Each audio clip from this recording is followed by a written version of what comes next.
Hello, everyone, and welcome to the special edition of our broadcast of the NFL on NBC. Tonight's game is between the New Orleans Saints and the Tampa Bay Buccaneers. I'm Trevor Holshoe, and I'm joined here in the broadcast booth by my partner, Megan Gard. Megan, what's your view on tonight's game? Well, morally speaking, I think it's a pretty cut and dry game. You have one team that honors God and another team that makes their living by plundering from seagoers. Anyway, it really is remarkable how the Saints and the city of New Orleans as a whole have recovered from Hurricane Katrina in 2005. And now we have they're a very successful franchise in a very vibrant city that's once again bustling. Yeah, Hurricane Katrina. That storm really showed the power of God. I mean, even in the midst of the devastation, God was there. Yikes. Yeah. Okay, well, now that we have that established, let's talk about our top two storylines of the night. First, with the Saints, it's the connection between their Pro Bowl quarterback, Drew Brees, and his Pro Bowl tight end, Jimmy Graham. And then for Tampa Bay, we're going to talk about the incredible story of Josh McCown and how he won the starting job for Tampa Bay. We'll have to see how he leads them tonight. Megan, tell us about Drew Brees and Jimmy Graham. Well, everybody knows that Drew Brees is one of the best quarterbacks in football, and Jimmy Graham has quickly become the best tight end in just his fourth year. But, I mean, the bigger story here, though, is that Jimmy Graham wasn't drafted until the third round. I mean, if you ask me, it was a miracle that the Saints were able to get him so late in the draft.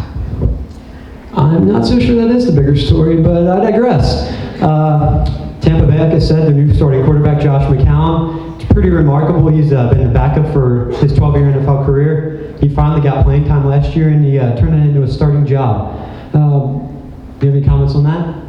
Well, as you said, it really is remarkable that McCown is getting his first real start at age 35. I mean, he really did resurrect his career last year. Yeah, I mean, I guess you could say that. For an outlook on tonight's game, we go down to our sideline reporter, Jeremiah Hines. Jeremiah?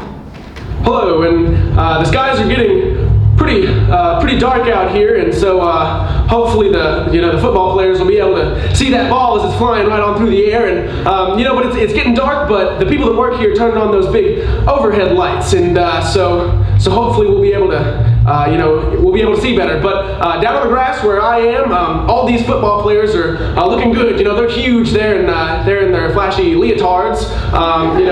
They're behind their side of the line, and the other players are on the other side of the line, and the guys making the shots are looking good, looking good in their prison uniforms, and that's all we have, folks.